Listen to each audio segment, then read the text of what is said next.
Hello friends, my name is Ravinder Singh and I welcome you all my YouTube channel.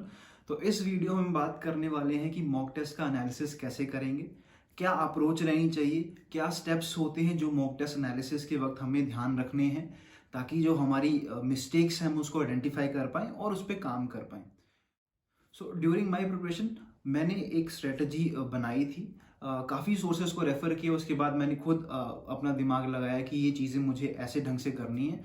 तो मैंने एक 3 step approach बनाई थी जो जिससे मैं मॉक टेस्ट एनालिसिस करता था। जो 3 स्टेप्स हैं उसमें हम 3 टाइप्स ऑफ क्वेश्चंस को टारगेट करेंगे मॉक टेस्ट में। जो पहला हमारा टारगेट रहेगा वो रहेगा रॉन्ग क्वेश्चंस, जो भी हमने अटेम्प्ट किया है और वो गलत क्वेश्चन हमारे से हो गए, क्योंकि जो गलत क्वेश्चन है that will cost you minus 0.25 marks जो हमारे कटते हैं। एंड द सेकंड जो स्टेप रहेगा उसमें हम बात करेंगे जो क्वेश्चन हमने अटेम्प्ट नहीं किए। और जो थर्ड स्टेप रहेगा, जो 3 स्टेप अप्रोच में जो थर्ड स्टेप है वो रहेगा कि जो क्वेश्चन हमने अटेम्प्ट किए हैं उसको भी हमें एनालाइज करना होता है। तो इस ढंग से मैंने अपनी अप्रोच को बनाया था। तो रॉन्ग क्वेश्चंस में पहली बात आपको देखना क्या है। फॉर एग्जाम्पल आपने एक मॉक दिया, प्री लेवल का मॉक दिया, उसमें आपके क्वेश्चंस गलत हो गए, क्वांट सेक्शन देखते हैं आपका क्वेश्चंस गलत हो गए, तो आपको वहां पे जाना है उस क्वेश्चन को। पहला आपका वो टारगेट ही वही क्वेश्चंस होने चाहिए कि आपको देखना है उनको कि उसमें गलती हुई क्या है ना। फिर आपको क्वेश्चंस पूछने, कौन से पूछने, पहला कि गलती क्या है, क्या मैंने गलत पढ़ लिया स्टेटमेंट।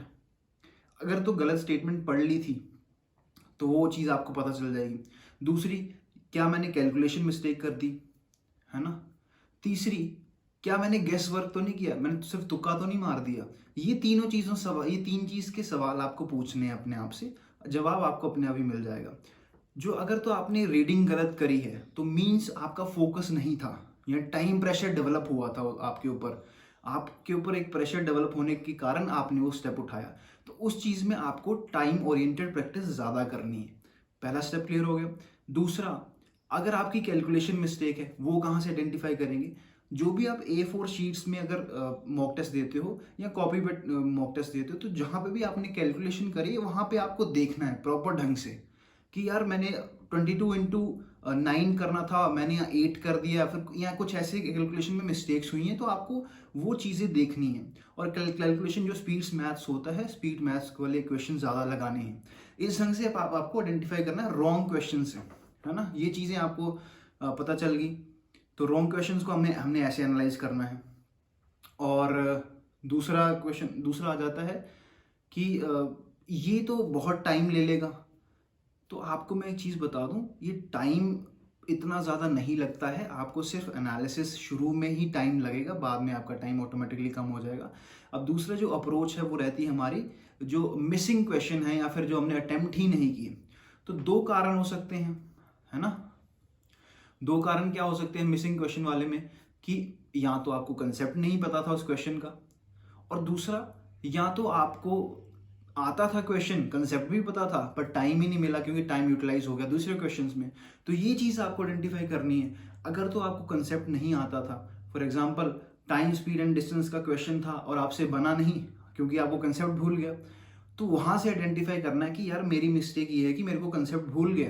तो उसमें आपको वहीं पे जो आपके नोट्स बनाए हैं आपने प्रिपरेशन के दौरान, इनिशियल प्रिपरेशन के, वहां पे आपको रिवाइज करना है, कुछ क्वेश्चंस लगाने हैं ताकि आपका जो कंसेप्ट है बिल्डअप हो जाए, फिर से स्ट्रॉन्ग बन जाए। तो इस यहाँ से हमने सीखा कि हमें सिर्फ उस चीज़ पे टारगेट करना है जो हमारी वीक है। जो हमारी स्ट्रॉन्ग है, जो हम सही कर रहे हैं, वो तो ऑटोमेटिकली रिवाइज हो रही है, उसकी प्रैक्टिस तो हो ही रही है मॉक टेस्ट से।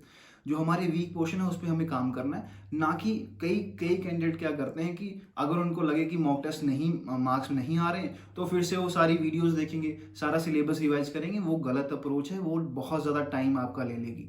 तो आपको सिर्फ उस सेक्शन पे टारगेट करना है, उस चैप्टर पे या कंसेप्ट पे टारगेट करना है जिसमें आपको डिफिकल्टी आ रही है। तो इस ढंग से आपको जो नॉन अटेम्प्टेड क्वेश्चन है उनको एनालिसिस करना है। तीसरा आता है जो आपके जो क्वेश्चन थे वो जो सही हो गए। वो जो क्वेश्चंस होते हैं 90% कैंडिडेट्स उनको एनालाइज ही नहीं करते, कि वो यही सोचते हैं कि ये तो क्वेश्चन सही हो गए, इसको क्या एनालाइज करना। पर वो गलत है, क्योंकि आपको ये एनालाइज करना है जो सही क्वेश्चंस हैं कि आपको टाइम कितना लगा। क्योंकि टाइम फैक्टर बहुत ज़्यादा इंपॉर्टेंट है प्री के पॉइंट ऑफ व्यू से। मेंस पॉइंट ऑफ व्यू से है पर मेंस और पॉइंट ऑफ व्यू से हमें सिलेक्टिव क्वेश्चंस ही करने होते हैं, पर प्री में हमें जितने ज़्यादा क्वेश्चन हम कर पाएँ टाइम लिमिट में उतना ही अच्छा होता है। तो टाइम बहुत इंपॉर्टेंट हो जाता है। तो उसके बाद जैसे कि देखना है कि टाइम ज़्यादा लग रहा है, क्यों लगा ज़्यादा टाइम, है ना। अब एक क्वेश्चन आता है कि कंपेयर किससे करेंगे हम, टाइम की ज़्यादा लग रहा है। तो जो टॉपर्स के जो टाइम होता है, टॉपर्स का टाइम किसी भी क्वेश्चन को अटेम्प्ट करने का, वो बहुत सारे जो मॉक टेस्ट प्लेटफॉर्म्स होते हैं वहाँ पे मिल जाता है। तो आपको वहाँ से रेफर करना है। अगर तो बहुत ज़्यादा डिफरेंस है तब आपको तो सीरियस स्टेप्स उठाने पड़ेंगे उसको इम्प्रूव करने के लिए। अगर पास हो आप तो ठीक है, अगर उससे कम हो तो वो सबसे अच्छा। फिर उसके बाद आपको पता चलेगा कि टाइम ज़्यादा लग रहा है। अगर टॉपर को 50 सेकंड्स लगे किसी सवाल को सॉल्व करने में और आपको 1.5 मिनट लग गया, तो 1 मिनट एक्स्ट्रा जो लग रहा है उसको कम करना है आपको। आपको देखना है, पहली चीज़ यहाँ पे आएगी कि क्या मैं जो स्टेटमेंट है क्वेश्चन की 2 बार पढ़ रहा हूँ, क्योंकि टाइम क्यों लग रहा है, या मैं 2 बार पढ़ रहा हूँ, मुझे एक बारी में समझ नहीं आ रहा। तो वो भी चीज़ आपको आइडेंटिफाई करनी है कि यार मुझे स्टेटमेंट समझ नहीं आ रही। तो ये डायरेक्ट इंडिकेशन होता है कि आपकी प्रैक्टिस कम है। तो इस केस में मैंने क्या किया था, क्योंकि मेरे साथ ये प्रॉब्लम है हमेशा रही थी कि मेरे को 2 बारी सवाल पढ़ना पड़ता था, 2 बारी 3 बारी, फिर मुझे समझ आता था। तो मैंने क्या किया कि 10 क्वेश्चंस, इस चीज़ को इम्प्रूव करने के लिए मैं 10 क्वेश्चन लेता था अर्थमेटिक के। उसको पढ़ना है, सिर्फ पढ़ के दिमाग में ही आपको सोल्यूशन ढूंढना है कि हाँ इसको इस मेथड से करेंगे, ऐसे करेंगे, आंसर नहीं निकालना, इस मेथड से हो जाएगा। ऐसे पढ़ पढ़ के मैंने ऐसी अप्रोच बना ली थी कि जो जब भी मैं एग्जाम में जाता था और पहली बार में मुझे क्वेश्चन क्लियर होता था कि हाँ इस मेथड से होगा, तो उससे ऑटोमेटिकली आपकी स्पीड डेवलप हो जाएगी।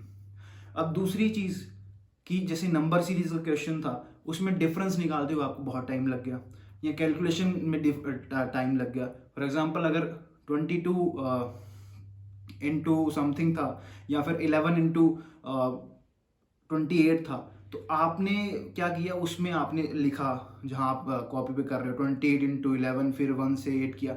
अगर आप ऐसे कर रहे हो तो एग्जाम्पल के तौर में बता रहा हूँ, तो उसमें भी टाइम लगेगा। तो आपको ट्रिक्स सीखनी है कि 11 का वही डायरेक्ट होता है, 20 इंटू 11 होगा तो ऑब्वियसली ये हो जाएगा 308। तो ऐसे करके आपको ट्रिक सीखनी है कि आपकी कैलकुलेशन स्पीड बढ़ जाए। तो इस ढंग से आपको स्टेप बाय स्टेप अपनी एनालिसिस करना होता है मॉक टेस्ट का। तो ये ही अप्रोच आपकी रहनी चाहिए कोई भी मॉक टेस्ट एनालिसिस के वक्त। और दूसरा क्वेश्चन ये राइज होगा कि यार ये तो बहुत लेंथी हो गया प्रोसीजर। तो मैं आपको बताता हूँ कि शुरुआत में टाइम दिया हुआ किसी भी चीज़ में वो बेनिफिशियल ही रहता है एंड में। क्योंकि जब मैंने शुरू किया था इस अप्रोच से एनालिसिस, तो मुझे 1 घंटा 1.5 घंटा भी लगता था प्री के मॉक टेस्ट को एनालाइज करने में। बहुत ज़्यादा टाइम होता है 1.5 घंटा। तो उस वक्त जब ये अप्रोच में करते करते करते बहुत टाइम मुझे हो गया, जब मैं एग्ज़ाम देता था तो उस समय मेरा जो एनालिसिस का टाइम था वो 30 मिनट्स था। तो इस ढंग से आपको अप्रोच अपनी बनानी है। शुरुआत में टाइम लगेगा, कोई टेंशन लेने की ज़रूरत नहीं है। आपको प्रैक्टिस रेगुलर करते रहना, अपने आप ही आपका टाइम कम हो जाएगा। मैं पहले भी ऐसी वीडियोस में बोल चुका हूँ कि आपको प्रैक्टिस के समय टाइम लगेगा, पर बाद में आपका जो टाइम है ऑटोमेटिकली कम हो जाएगा। एक बहुत इंपॉर्टेंट चीज़ और है कि आपको जो भी आप मिस्टेक्स कर रहे हो मॉक टेस्ट में, मैंने आपको बता तो दिया, आपको आइडेंटिफाई करना है बहुत सारी मिस्टेक्स को, पर आपको इन मिस्टेक्स को नोट डाउन भी करना है। ये आपको समझना पड़ेगा, क्योंकि मैंने अपनी प्रिपरेशन में एक कॉपी लगाई थी जिसको मैंने टाइटल क्या रखा था, कॉपी ऑफ मिस्टेक्स। तो उसमें मैंने डिवाइड किया था section quant, reasoning, English and mock test. जो भी मैं गलती कर रहा हूँ उसको मुझे नोट डाउन करना होता था। फॉर एग्जांपल जैसे मैंने क्वेश्चन में कोई गलती करी है कि कैलकुलेशन मिस्टेक या फिर रीडिंग में मिस्टेक, मैं वहाँ पर लिख दूंगा कि रीडिंग में मिस्टेक हो रही है क्वेश्चन में, अपनी लैंग्वेज में लिख दो और उसको रिवाइज करो। इसके बेसिक फंडा इसके पीछे यही है कि whenever we travel to some place, है ना, तो रोड साइंस रहते हैं, है ना, कि आगे स्कूल है, आपकी स्पीड लिमिट ये होनी चाहिए, आगे शार्प टर्न है। तो वो क्यों रहता है? क्योंकि आपकी ब्रेन को सिग्नल दे सकें कि आपको केयरफुल रहना है। तो यही फंडा इसके पीछे भी है। जब आप मिस्टेक्स को लिखना शुरू कर देंगे ना, तो आपके दिमाग में ऑटोमेटिकली ये चीज़ अपने आप फीड होती रहेगी, अपने आप स्टोर होती रहेगी कि हाँ यार यहाँ पे मेरे से पिछली बार गलती हुई थी, इस बार मैं थोड़ा फोकस्ड रहूँगा।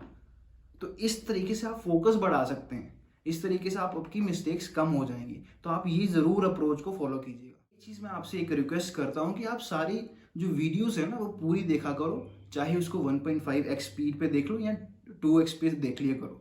सारी वीडियो देखा करो, क्योंकि हर वीडियो के हर पार्ट में कुछ ना कुछ आपको सीखना है। द ओनली पर्पज इज आपको टेक्निक सीखनी है, यहाँ पे उसको प्रैक्टिस आपने करना है। तो इस ढंग से आपको पूरा प्रैक्टिस करना है। कोई भी अगर आपको पॉइंट नहीं क्लियर होता तो आप कमेंट सेक्शन में पूछिए। टेलीग्राम लिंक तो है ही, वहाँ ज्वाइन कर लीजिए। टेलीग्राम चैनल पे भी आपको कैंडिडेट सवाल पूछते हैं तो आप वहाँ पे भी पूछ सकते हैं मुझसे। तो इसी ढंग से आपको एनालिसिस करना है, अप्रोच आपकी यही रहनी चाहिए।